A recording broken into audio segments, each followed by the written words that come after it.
tiempo, Señor, te pido que ates cualquier plan del enemigo de distraer, Señor, y que tú, Padre, seas glorificado sobre todo y tu palabra sea predicada para gloria de tu nombre y libertad, Padre, de tu pueblo, Señor, de tus hijos amados, Señor. Oramos esto en el nombre de Jesús. Amén. Y pues bueno, vamos a comenzar esta nueva serie que se llama Ecos desde la Cruz. Y vamos a estar analizando las 7 frases que nuestro Señor Jesucristo dijo en la cruz, ¿verdad? Estando colgado en el madero. Entonces, es una serie muy profunda, ¿no? Porque digo, si el Señor dijo estas palabras en la cruz es porque tienen relevancia profunda. Si Él decidió que fueran sus últimas palabras en carne, porque después cuando resucita vuelve a dar otras palabras en su ascensión y varios días antes, pero estas fueron sus palabras en la cruz, ¿ok? ¿Eso qué quiere decir? Eso nos dice que tenemos que prestarles mucha atención a estas palabras, analizarlas, estudiarlas y ver qué es lo que Jesús, aun cuando eso fue hace 2000 años, el día de hoy te quiere hablar a ti y a mí, de acuerdo a lo que Él expresó en ese momento, ¿verdad? En la cruz, qué fuerte, ¿no? Estando a punto de morir con el dolor más profundo que un humano pueda sentir, porque de verdad la cruz fue atroz. La crucifixión. ¿Quién vino a ver la Pasión de Cristo el viernes antes de Semana Santa? ¿Alguien ha visto la Pasión de Cristo? Y es muy fuerte, ¿verdad? Pues no se compara ni tantito a lo que en verdad fue. Dicen que parecía ya una masa, era algo atroz. Entonces, si eso, en ese dolor, nuestro Señor Jesucristo expresó estas palabras, hay que prestarle mucha atención.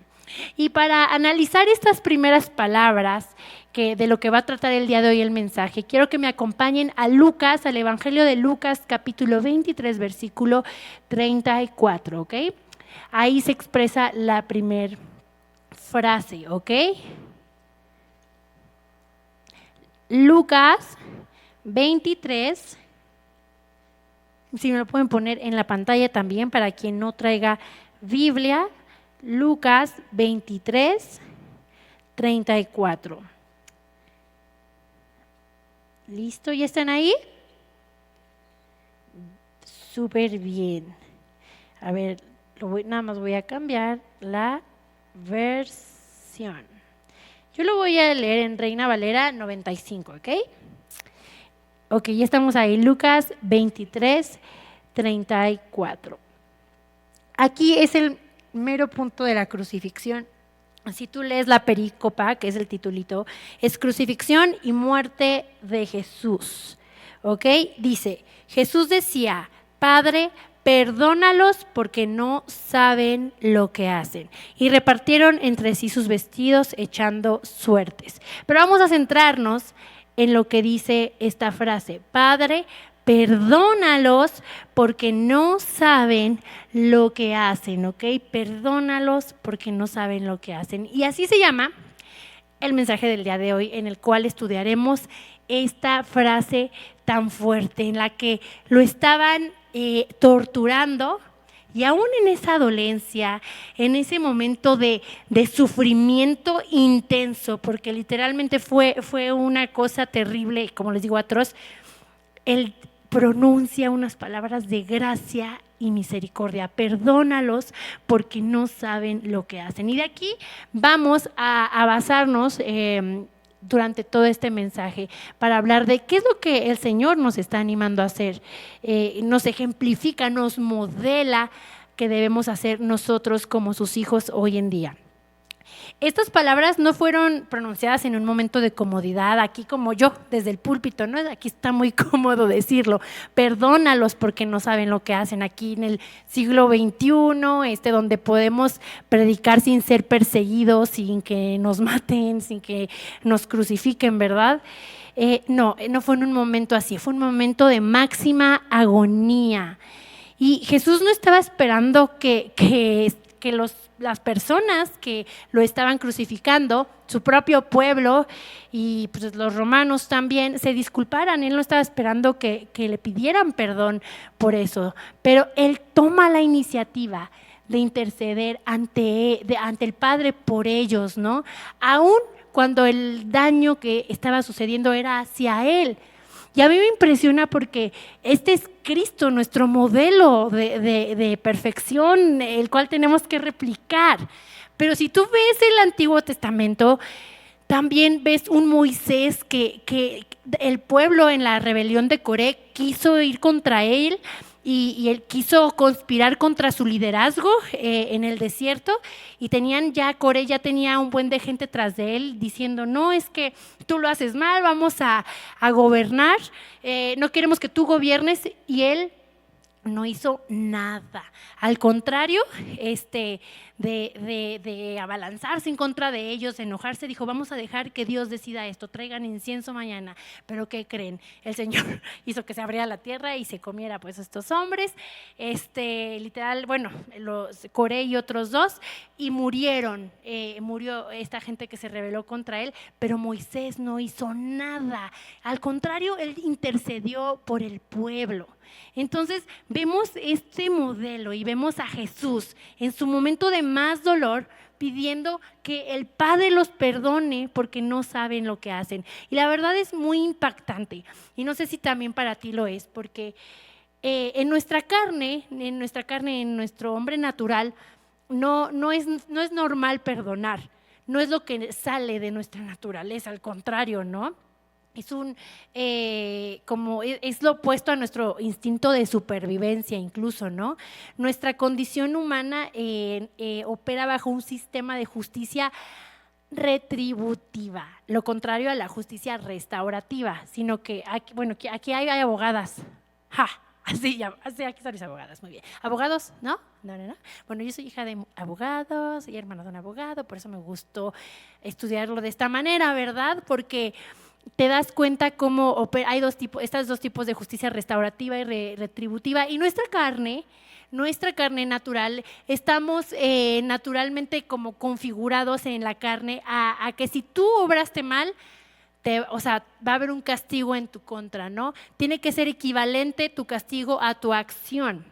Entonces el perdonar no es un acto natural de nuestra carne, porque operamos bajo ese sistema de retribuir de acuerdo a la ofensa que se nos ha hecho, ¿no? O sea, nuestra carne literalmente está como configurada para guardar rencor, almacenar la ofensa y revivirla una y otra vez en tu cabeza. ¿A ti te ha pasado eso? Que te ofenden y estás así de que, oye, esta cara que me hizo y esto que me dijo, y estás ahí, o simplemente no me saludó. ¿Por qué no me saludó? O a mí me pasa mucho, chicos, verdad lo confieso. Y siempre decimos, lo que compartimos, Dios nos habla primero, pero quiero decirles, y voy a abrirme, que este mensaje sí me vino como anillo al dedo, porque yo me di cuenta que tenía ahí unos rencorcillos guardados.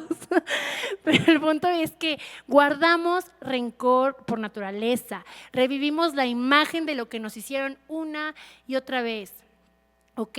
Nuestra naturaleza también busca venganza, ¿ok? Este primer punto, por así decirlo, se llama el conflicto que hay en nuestra carne, ¿ok? Por perdonar.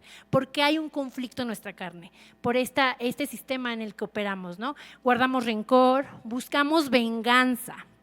Deseas que el otro sufra tanto como tú sufriste con su ofensa, ¿ok?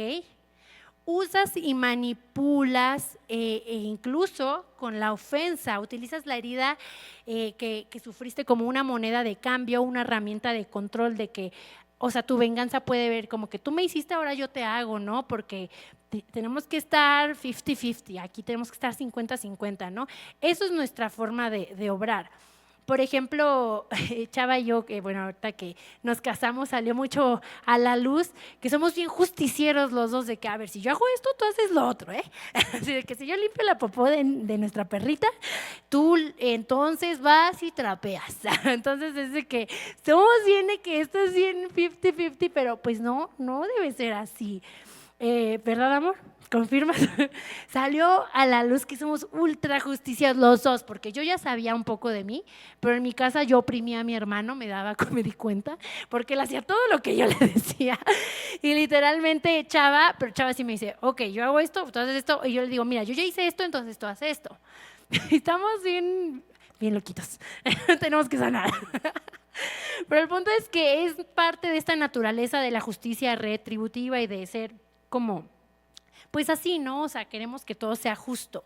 Entonces, buscamos la venganza cuando alguien nos hiere, porque naturalmente es como dar el golpe, ¿no? Hace como que, a ver, no, o sea, hasta aquí llegas. Usas y manipulas la herida y lastimas en tu intento de defensa. Terminas hiriendo a otros, incluso gente que no te hizo nada a veces, por no perdonar. Hay un dicho que dice, cuando no sanas, sangras sobre personas que no te hicieron daño, ¿ok? Entonces, esa es la forma natural de operar de nuestra carne, ¿ok? Este es el conflicto que hay en nuestra carne, lo voy a repetir, guardamos rencor, buscamos venganza, usamos y manipulamos con la ofensa que se nos hizo y lastimamos a quien nos ofendió, a veces consciente o inconscientemente, o sobre inocentes, ¿ok? Nos vamos contra inocentes por esa herida abierta, que pues alguien que ni te lastimó. Un ejemplo muy claro es tal vez, no sé, en una familia una mamá se siente herida por un hijo, entonces se pone, o sea, esa herida hace que también lastime al otro hijo, ¿no? Sin que emocionalmente, ¿no? O sea, sin que le haya hecho nada al otro hijo. Es un ejemplo, ¿no? Entonces terminamos sangrando sobre gente que no nos lastimó. Y pues toda esta forma en la que actuamos bajo este sistema humano caído se alinea a pues estos ideales humanistas en el que el hombre se pone en el centro y se otorga el derecho, ¿verdad?, de vengarse. Y a mí me impresiona mucho esto del humanismo, porque si tú lo estudias a profundidad, tiene raíces satánicas. O sea, si tú ves los mandamientos diabólicos, la verdad los busqué y me arrepentí de haberlos buscado. Ya hice mi oración de renuncia porque me empezó a doler la cabeza cuando los busqué, chicos, no lo hagan. Entonces los busqué y dije, es que esto no parece, tú dices, adorar al diablo, ¿no? No dicen nada de eso, los mandamientos satánicos. Dicen cosas humanistas, ¿ok? O sea, incluso dice, hay gente que los dice, están súper aplicables y prácticos para la vida diaria, ¿no? O sea, están como centrados en el hombre. No es ni siquiera en Satanás, ¿ok? Están centrados en el hombre. Entonces, el hombre moderno dice, yo soy el centro, yo tengo el derecho de odiar a quien me ha fallado, de protegerme emocionalmente de la herida que me hicieron y poner límites. Los límites son buenos, ¿ok? De hecho son bíblicos, no me estoy yendo por ahí, porque yo estoy muy a favor de los límites bíblicos. Dios es un Dios de límites, pero aquí ya va más allá de poner un límite, aquí ya va con el derecho, ¿verdad?, de cuidarme, entonces me voy a defender. Pero eso en realidad no es libertad, no es defenderte, es una prisión. Es almacenar odio en contra de la gente que te ha herido. Y seguramente tú tienes a alguien que perdonar esta noche. Todos aquí tenemos algo en común y es que seguramente tenemos a alguien a quien tenemos que perdonar. No sé si llamarlo un enemigo, puede ser incluso un padre, una madre, un familiar. Incluso si te vas muy lejos en tu infancia, un compañero de la escuela que te puso un apodo, que te hizo sentir mal, un maestro, puede ser un abuelito, una abuelita, un tío, una tía, ¿verdad? Un primo, alguien que haya abusado de ti. Este tema es fuerte. Si a ti te abusaron como mujer o como hombre, porque va para los dos lados, hay alguien quien tú tienes que perdonar. Incluso un líder aquí en la iglesia, incluso los propios pastores o coordinadores o hermanos en el servicio. Puede ser quien sea, o sea, de verdad piensa en este momento y de verdad reflexiona a quién debes perdonar el día de hoy, ¿verdad? Porque todos tenemos a alguien que perdonar, a alguien que nos ha ocasionado tener este rencor, esta búsqueda de venganza, buscar hacerle daño, manipular un poco. Entonces piensa en esa persona. Puede ser incluso un chico o una chica, ¿no?, que te gustió, que te hizo sentir menos, que te rompió el corazón. Puede ser verse de tantas maneras, ¿verdad? Una niña que de pronto te dejó de hablar, un amigo que de pronto te dejó de hablar. Se ve de tantas maneras este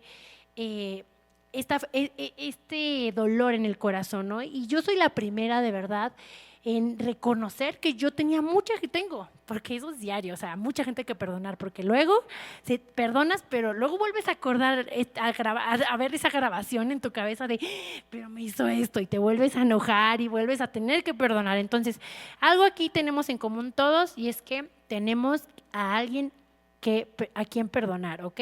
Alguien que, híjole, te hizo hervir la sangre, te hizo sentir rechazado, vulnerable y te dolió hasta lo más profundo, o te hizo sentir sucio, indigno, insuficiente, etcétera. Ponle el nombre que quieras, pero todos tienen a alguien que perdonar, y espero que el Espíritu Santo en serio les esté trayendo a la memoria esos nombres en este momento, por más doloroso que sea, porque hay veces que lo bloqueamos, que no queremos que eso regrese a nuestra mente. E incluso unos hasta pueden sentir ganas de llorar u otras emociones, pero piensa si hay alguien a quien tú debes perdonar. Porque como hijos de Dios, si tú estás aquí, tú has creído en Jesús como tu Señor y Salvador y crees que Él resucitó y es el Señor de tu vida el día de hoy, el perdón no es una sugerencia para ti y para mí, es un mandato, ¿ok? Y Jesús lo modeló perfectamente. Perdónalos porque no saben lo que hacen. No es una sugerencia de que te recomiendo perdonar, te sugiero que perdones, no es un sentimiento, es una orden directa de parte de Dios. Y dices, ¿cómo? Pero eso fue súper injusto, Dios. ¿Tú no viste cuando, va a sonar bien fuerte esto, cuando estaba abusándome? ¿Tú no viste cuando me hizo esto? ¿Tú viste mi corazón? ¿Tú viste mis lágrimas cuando me rompió el corazón? ¿Cómo voy a perdonar? Y sí, amigos y amigas, tienes que perdonarlo. Es una orden directa de nuestro Señor. Y si tú estás aquí esta noche, no es casualidad, ¿ok? Es porque Dios quiere que perdones a alguien. Quiere que yo perdone a alguien, que Chava perdone a alguien, que todos los que estamos aquí perdonemos a alguien. Y bueno, en Mateo 6, 14 al 15 es tajante nuestro Señor Jesucristo, no te lo deja a cuestión, sugerencia, etcétera, no, es tajante.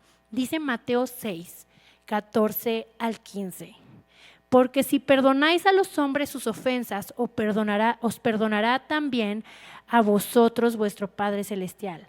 Mas si no perdonáis a los hombres sus ofensas, tampoco vuestro Padre os perdonará vuestras ofensas. Es fuerte, es una de las verdades que más calan, de que, ¿cómo no? Porque no, si yo no quiero perdonarlo, pero no, tienes que perdonarlo, porque si no, no te va a perdonar. O sea, es una orden directita sin preámbulo. Y hay una historia que cuenta sobre un rey que perdonó a un hombre una deuda súper grande, y este mismo hombre tenía a otro deudor, ¿verdad?, que le debía dinero, y él no le perdonó su deuda. Y el rey se enojó y con mucha ira lo manda a la cárcel, porque le dice, ¿cómo si yo te perdoné, no sé, es un ejemplo, no sé, millones de pesos, tú no pudiste perdonar miles de pesos? Entonces lo manda a la cárcel. Entonces dice ahí, ¿no?, que perdonemos así nosotros debemos perdonar a los hombres sus ofensas, porque Él nos ha perdonado las nuestras, ¿no? Entonces es tajante Dios, no es una pregunta. Y tú al leer el Padre Nuestro, la oración en la que Jesús nos enseña a orar, también dice, perdónanos como nosotros perdonamos a los que nos ofenden. Entonces queda claro que es una instrucción directa, por más doloroso que haya sido. Y hay incluso en el mundo de la filosofía, en el mundo pues sí, cuando estás estudiando, y los que estudian toda esta parte de la parte humana, ¿no? Yo me acuerdo mucho, yo estudié comunicación y recuerdo mucho que hablaban en clases de ética, de moral, en las clases como de todo este tipo de cosas de filosofía, sobre la regla de oro. Incluso los ateos conocen la regla de oro. Si tú le preguntas a un ateo, porque hay ateos que respetan a Jesús como un gran profeta, ¿ok? O sea, que lo dicen, no, o sea, yo no creo, pero sí fue un gran hombre. O sea, fue un profeta que trajo mucho para dar. Y tú dices, ok, no crees, pero a ver, de todo lo que él dijo, ¿sabes algo? Y todos te pueden decir la regla de oro. Esto de que Dios Dios dice que trates a los demás como te gustaría ser tratado. Y a mí me impresionó cuando yo lo vi en la prepa, o no me acuerdo en qué grado iba, y luego vi que era algo que se repetía constantemente en clases de ética y así, que la regla de oro es conocida mundialmente por todos. Pero yo decía, wow, esto está en la Biblia. O sea, muchos dicen, sí la dijo Jesús, otros solo la referencian como la regla de oro sin decir el autor, pero fue Jesucristo. Esta regla está en Mateo 7:12, que dice, así que todas las cosas que queráis que los hombres hagan con vosotros, así también haced vosotros con ellos. Esto quiere decir, chicos, que si anhelamos misericordia para nosotros, debemos sembrar misericordia. Ok, tienes que sembrar la misericordia que quieres recibir. Tienes que perdonar, aún por más doloroso que sea. Y ahorita vamos a hablar del costo de la falta de perdón y de por qué te conviene a ti perdonar. A ti te conviene perdonar. Tú dices, es que es para el beneficio de la otra persona, pero la otra persona merece castigo, merece venganza. Pero no, es para tu propio beneficio. Pero bueno, eso va más adelante. Ahorita estamos hablando sobre el mandato del perdón. Ese sería el punto número 2. Perdónenme, no estoy diciendo los puntos. El primero es el conflicto de la carne por perdonar y el primero es ese y el segundo es el mandato del perdón, que en la Biblia está clarito, o sea, clarito que Dios nos manda a perdonar. Y es súper bonito porque no hay momento, chicos, en el que te parezcas más a Jesús que cuando decides perdonar a quien no lo merece. Es donde la gracia de Dios se vuelve tangible en tu vida. Si tú anhelas parecerte a Jesús, te digo desde ahorita, lo primero que tienes que hacer es perdonar. Y muchos preguntan, a ver, cuando entran a la fe cristiana y se convierten en hijos de Dios, ¿cuál es la cima del cristiano? ¿Cuál es el momento cúspide? Así cuando ya soy un crack espiritualmente, ¿no? Muchos incorrectamente, dirían que estar aquí, por ejemplo, predicando. No, esa no es la cima. O siendo un pastor, o siendo líder de un área de servicio, teniendo un grupo en mi casa, teniendo seguidores que me escuchen compartir la palabra, o ser un gran teólogo. No, chicos, esa no es la cima de la espiritualidad. La cima de la espiritualidad, si podemos decir que es una cima, es parecerte a Cristo, el hombre que más se humilló hasta lo sumo, hasta la muerte y muerte de cruz, dice en Filipenses 2. La cima de un cristiano, el objetivo principal es parecerte a Cristo. No importa si estás aquí, no importa si estás en tu casa, donde sea que estés parado, sentado aquí o trabajando en tu oficina, estudiando en tu escuela, la cima de un creyente es parecerse a Jesús. Y no hay momento en el que te parezcas más a Cristo que cuando decides perdonar a quien no lo merece. ¿Ok? Ese es el momento en el que tú te puedes parecer más a Jesús. Siembra misericordia y recibirás misericordia. No es un versículo, ¿verdad? Pero es una ley divina de la siembra y la cosecha. Siembra lo que quieres que se te dé. Dios ya te dio gracia y misericordia en la cruz, ya dijo, perdónalos porque no saben lo que hacen. Nos toca hacer eso a nosotros, chicos. Entonces, la cima del creyente es parecerse a Cristo y parecerse a Cristo es perdonar. Ahora, ya hablamos de que nuestra carne está configurada para no perdonar, pero ya hablamos de que la Biblia dice que hay que perdonar, ¿verdad? Entonces dices, ok, bueno, si no estás tan convencido de que tienes que perdonar, aunque lo tenemos claritito en la palabra de Dios y ya lo citamos, te voy a contar el costo de no perdonar. ¿Qué te va a pasar si tú no perdonas? Y está bien fuerte y por eso yo decía en un principio que este tema, aunque a primeras no parece, es un tema espiritualmente muy pesado, porque, ahorita les voy a decir por qué, pero vivir sin perdonar, literal, muchos han escuchado esta frase, seguramente la verdad no sé de qué autor es, pero vivir sin perdonar es como beber un veneno esperando que el otro muera. Sí lo dice Neil Anderson, es querer encarcelar a alguien por su pecado hacia ti, por la ofensa que te hizo, pero el que termina encarcelado eres tú, porque eres tú el que tiene ese dolor en su corazón. Por eso es como querer envenenar a alguien, pero realmente tú eres el que termina envenenado. La falta de perdón tiene implicaciones espirituales muy fuertes. La primera de ellas es que abre puertas espirituales en tu vida.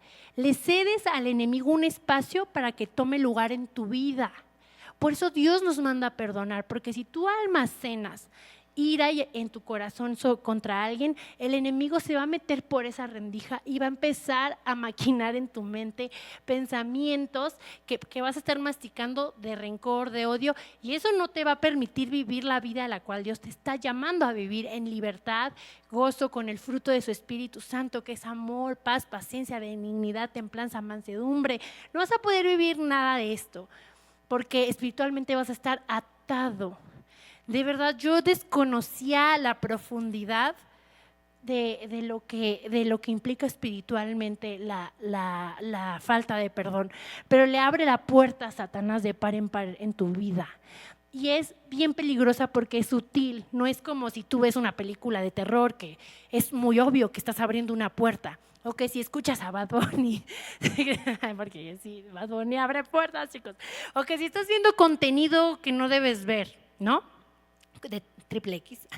Entonces, no es obvio que abre puertas porque es sutil, es callado. Empieza con un pensamiento de, ¡ay, me dolió! Ok, ya, te hirieron. Pero empieza como una bolita chiquita que empieza a crecer, empieza a crecer, empieza a crecer hasta que se hace algo que sin darte cuenta ya transformó tu vida en una vida de amargura atada al pasado que te impide avanzar hacia tu propósito. Te destruye, corroe tu carácter y tu capacidad de amar y puede llegar a enfermarte hasta la muerte, literal. Está comprobado científicamente, chicos, que el estrés crónico del resentimiento afecta directamente al sistema inmunológico y al corazón. O sea, está comprobado científicamente. Hay gente que muere de amargura, literalmente. Y eso es muy fuerte. Por eso la raíz de amargura hay que cortarla desde el fondo. Y les voy a confesar, cuando yo me he cachado a mí, cómo ha sido mi proceso de detectar la amargura en mi corazón. Justo es cuando hay una ofensa, ¿no? Primero, la ofensa, que te ofenda no es el pecado, bueno, tal vez sí es un pecado que hicieron en contra tuya, pero es cuando dejas que esa ofensa empiece a generar pensamientos como de ya ves, te hicieron esto, te hicieron sentir así, y crece, empieza a crecer este pensamiento que empieza a generar en ti odio. Vivir sin perdonar ocasiona, me creen que abre puertas espiritualmente. Deja un espacio para que realmente el enemigo tome terreno en tu vida. Y de verdad, yo les estaba por contar, creo, cómo fue el proceso en mí, ¿no? Bueno, cuando me he dado cuenta que he abierto la puerta de la falta de perdón. Y a mí me pasaba que empecé, o sea, yo trabajé en la iglesia, ahorita trabajo en la iglesia, pero antes trabajé en la iglesia también, y después me salí para estudiar como un curso y luego volví, ¿no? Bueno, y trabajé de eso y ahorita volví, pero luego eso no es lo importante es que yo trabajaba en la iglesia en ese entonces y en mi corazón empezó a crecer muchísima amargura porque había situaciones con unas personas dentro del equipo de la iglesia. Eran unas personas pues, que tenían mucho poder.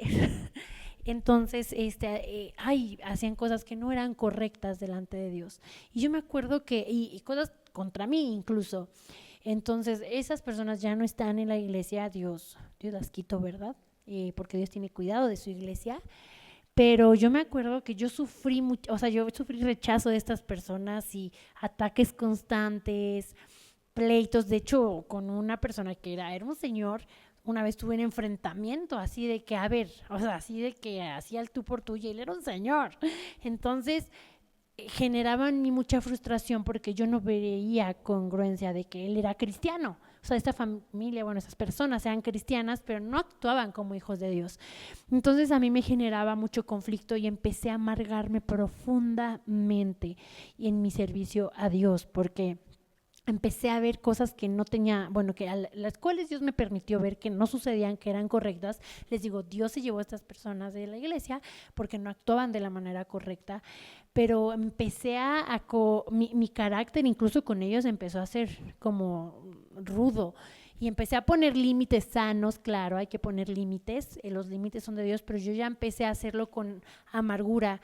Y de hecho yo cuando salí de trabajar de aquí salí muy enferma, muy enferma por los nervios y estrés y varias cosas, pero parte de esta enfermedad yo creo que tenía que ver con la amargura que yo dejé que creciera en mi corazón, porque yo no perdonaba a estas personas, porque estaba expuesta todo el tiempo a estas personas, a su rechazo, a su burocracia, que actuaban como el gobierno, o sea, y yo veía, o sea, literal veía que había un pecado ahí en esas personas en contra de su iglesia, le robaban a su iglesia, entonces yo estaba enojada. Abrí una puerta y yo, muy justiciera, dije, eso está mal, ¿qué les pasa? ¿Quién se creen? Entonces yo empecé a dejar que esos pensamientos me amargaran, y esto ya tiene 5 años más o menos, y me empezaron a atar y me impidieron avanzar en lo que Dios tenía para mí en ese tiempo, en mi vida, ¿verdad? Me empecé a corromper en mi carácter, literal era como un equipo grande y tenían como varios jóvenes a su cargo, y con una de sus jóvenes literal una vez antes de un servicio me peleé así de que al tú por tú, de que, o sea, porque yo ya estaba así harta, y mi capacidad de amar se vio afectada, o sea, yo ya iba, me acuerdo, al trabajo con mucho coraje y me empecé a enfermar. También por otros temas, ¿verdad? Pero una parte importante fue porque dejé que la amargura creciera en mi corazón. Y yo cuando compartía esto con la pastora Abby, cuando esto pasaba, me decía, por más que te cueste perdonarlas, porque ella sabía todo lo que pasaba y vio el proceso de salida de estas personas, me decía, si tú no los perdonas, estás dejando una puerta abierta, o sea, de puerta a puerta entrada a tu corazón al enemigo. Y yo de que, oh, y cuando los perdoné, me acuerdo que fue un momento de oración donde estaba yo haciendo como unas renuncias de libertad en Cristo, y me acuerdo cuando yo hice esa oración de perdón, sentí como se me destrabara la quijada. Entonces yo vi, ¿verdad?, lo que estaba ocasionando en mi vida la falta de perdón. Les decía que está comprobado que el estrés crónico del resentimiento afecta al sistema inmunológico y al corazón. Entonces, el día de hoy yo quiero animarlos a que perdonen, chicos.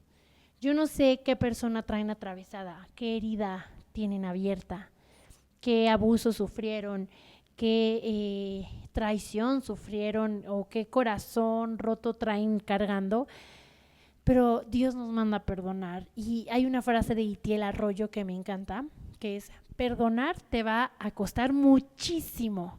Literal él lo hace así, muchísimo, porque les vienen así, usa esas palabras. Pero no perdonar te va a costar mucho más. Te puede costar la salud, la vida, no perdonar. Te puede costar una vida plena, y la vida abundante a la cual Dios te llama, que la tires a la basura tú mismo. No Dios, no es Dios el que te está poniendo estas situaciones para que te amargues, no, es que tú estás dejando que estas situaciones, que estas personas te amarguen, porque es una decisión perdonar. Y los que han tomado libertad en Cristo lo saben, que de hecho hay unos pasos hacia la libertad que se hacen en este curso, y el paso número 3 es el paso del perdón.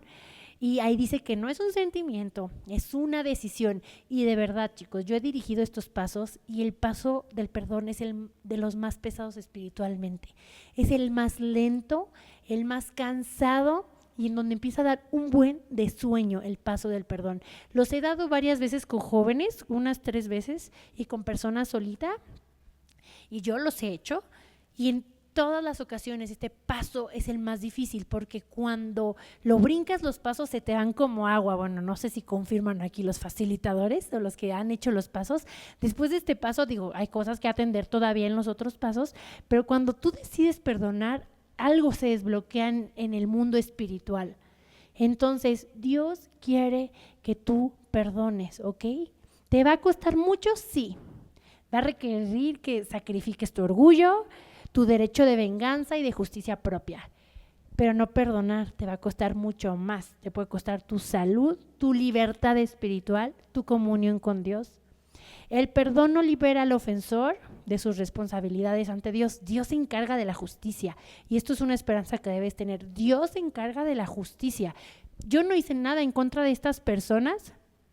Bueno, hablé unas cosas con el doctor Armando, sí le dije la verdad de algunas cosas que veía, pero porque se me abrió o sea, Dios fue indicación de Dios, literal, ¿no? Pero yo no hice nada en contra de ellos, de que fui, y de hecho cuando hablé no fue como atacándolos, de que ella, sino que dije, oiga, pastor, pues yo he visto esto. Y ya me empezó a preguntar, y Martita me decía, a ver, pero cuenta bien los detalles. Y yo decía, pero yo buscaba no ser acusadora como Satanás, ¿no? Sino decir lo objetivo que yo estaba viendo en la situación. Entonces, cuando tú le dejas tu caso a Dios, Dios hace justicia. Dios es el que se venga, literalmente. Él es el que dirige, Él es el que hace. Y estas personas que de hecho no me hacía nada directamente a mí, yo me enojaba y sudaba calenturas ajenas, pero porque era la iglesia, yo decía, ¿qué les pasa, no? Y me molestaba mucho, pero estas personas terminaron fuera de la iglesia. Dios las quitó y la verdad, y no las quiero maldecir tampoco, porque yo no sé, o sea, a mí no me toca juzgarla, ¿no? A nosotros no nos toca juzgar, pero a lo que voy es que vi cómo Dios obró, o sea, y esto fue hace mucho tiempo, no es reciente, ¿ok? Quiero que aclarar, esto tiene años. Entonces yo vi cómo pasó eso y dije, wow, o sea, cómo Dios es quien obra y Él hace justicia. No quieras tú cargar con la carga de ser juez. Libérate de esa responsabilidad que es agotadora, porque además de que no te corresponde, te va a amargar, te va a hacer tus días pesados. Cuando yo veo que luego pasa en los rompimientos, ¿no?, de las parejas, cuando veo que las chicas no sanan, y los hombres también, cuando no sanan, me ha tocado mucho ver eso porque pues estamos en un grupo de jóvenes, ¿no? Entonces veo eso mucho y veo que cómo arrastran, si no hay perdón, si no hay restauración, y no significa que vas a ir y decirle qué onda y ser el mejor amigo y que anden ahí de amigos otra vez, no, pero si no hay sanidad, si no permites que Dios sane, te vas a arrastrar con una amargura y te vas a traer a muchas personas también en esa amargura, y tu semblante se va a ver triste y amargado y vas a empezarte a enfermar por esa amargura. Entonces no permitas que la amargura contamine tu corazón, libérate, bendice a las personas que te maldicen, dice Dios, y eso a mí me impresiona, pero sí, Él hizo eso en la cruz, perdónalos porque no saben lo que hacen, ¿ok? Y eso es a lo que el día de hoy yo quiero animarte, a que perdones, ¿ok? Perdona, de Dios es la venganza. No te preocupes. Tú dices que abusó de mí, o sea, ¿cómo no? Dios es quien se va a encargar de tu caso. Él es el juez más justo y perfecto que existe, ¿ok? Entonces, entrégale tu caso a Dios.